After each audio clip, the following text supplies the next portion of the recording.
my favourite British companies is Virgin. Whatever you think about them, one of these days, I would love to meet Richard Branson. Okay, anybody know him? Put in a good word for me. But I just love the way that he deals with learning. He's always looking to try something new. Okay, he listens. If you've read his autobiographies, you will find out that a lot of the ideas that have not come from him, they've come from his staff. So he's prepared to say, oh, that's something new. I'd like to know more about this. Let's look at it. Let's invest. Let's find out. And what he's doing, he's setting that example.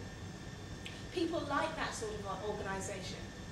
A learning environment is one that encourages creativity, innovation, excitement and interest, both from within the organisation itself and from outside. You know, people even from a customer point of view want to buy into that. What have they got going on? This is new, this is fresh, I want to be a part of that. So think about the example. Are you creating a learning environment by learning yourself? The other thing that I've noticed, if you look at those organisations, they are led by people who have personally engaged in change and learning. Sorry, lost track of myself. But basically, what you decide on will filter through your organisation in regard to learning. And if you have a learning mind, anybody from within your organisation, your customers, they can come and share something with you, and you'd be prepared to say, oh, I hadn't thought about that before. Let's investigate that a little bit further. And that will pick up speed and run through your organisation. I believe that learning and growing should go hand in hand. And if you're not learning and growing, then guess what? You're dying and standing still. Sometimes one of the hardest things to do as an individual is to decide, I'm going to learn something. And even if it's not business related, you know, as you heard here, you're going to learn to play the piano. That concept, that whole idea of taking on something new, something different, actually begins to stretch you as a person. And before you know it, everybody else around you has picked that up and is running with it. The third point is vision. Successful management and leadership is about creating a dream that people want to achieve. And we talked about at various times during the day about people maybe not engaging in the workplace because what they're doing is particularly boring to them. So if that's happening, it means that you've not created a dream for that individual that they have been able to catch. So it's about creating a dream, but also creating the environment for people so that they believe that they can achieve whatever that dream is. Many of you may have read Steve R. Covey's book, The 7 Habits of Highly Effective People. In his book, he suggests, if you haven't, it's an excellent book. In his book, he suggests that we should have a mission statement for every area of our lives. Okay. So taking that thought forward, how many of you don't necessarily need to put the hands up, but how many of you have developed a mission statement for your leadership and management? Okay, one brave enough. Thank you. One brave enough to put their hand up. But how many of us have thought about the power of our positions as leaders and managers and have actually created a vision? Okay, so what kind of leader do you plan to be? What kind of manager have you planned to become? Okay, how are you going to achieve that?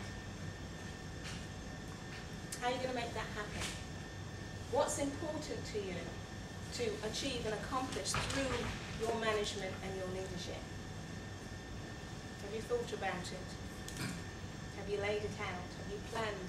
You know, we all know it's hugely important for businesses to have a strategy, to have a mission statement, to have objectives.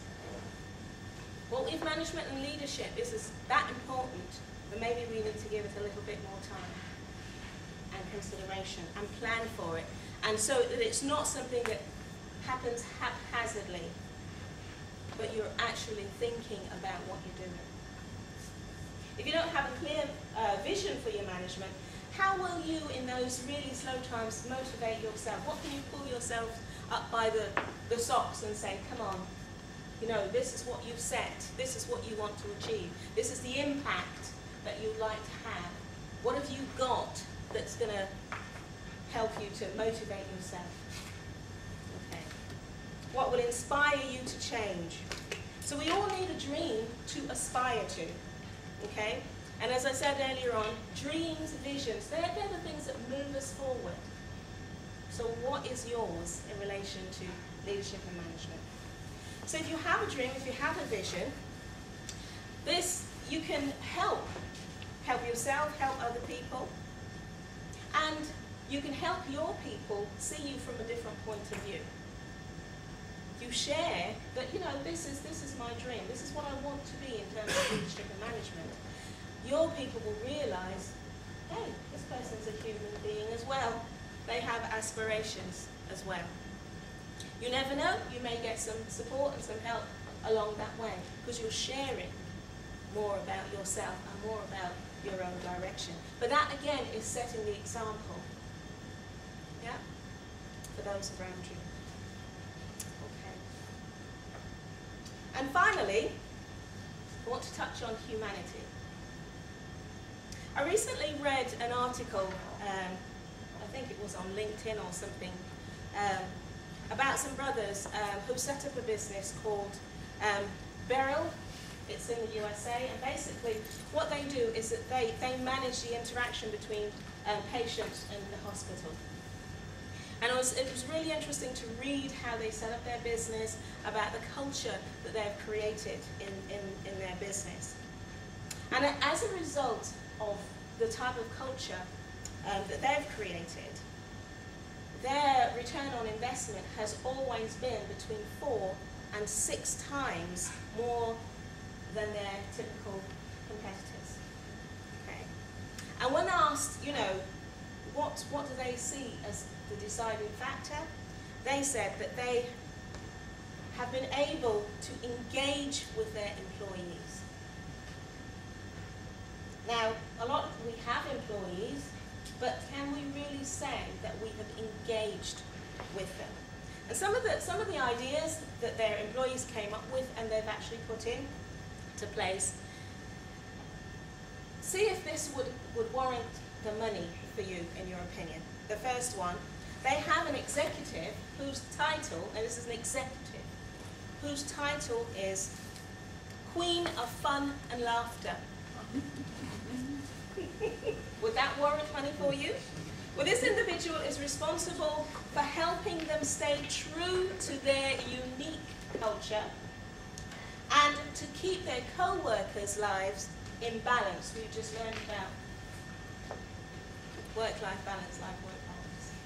Okay. If people feel that you are interested not in only what they can give you or your organisation, but you're interested in them as a person, you're creating an environment where they would be prepared to go the extra mile.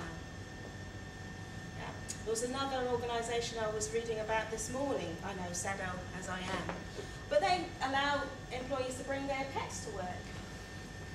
And that creates, I've got some chuckling, but that creates such a positive environment that what they have found is that when there are difficulties, when there are huge differences of opinion, you know, going to each other's desk and patting the dog or whatever actually reduces a chicken. I've not heard one about a chicken yet, but you never know. Men do that all the time. Sorry? They still do. They still, yeah. There is a Take Your Dog to Work Day in England. Did you know that? Yeah. So that it de-stresses people. People find that they are then able to deal with the issues from a completely different point of view, a more relaxed point of view. So that these things may sound really bizarre, but look at the results of some of the companies that are receiving this sort of input from their employees and are prepared to take the chance to learn from doing something different, okay? And maybe doing something just slightly different will actually be the bullet that gets you to achieving your vision a whole lot quicker.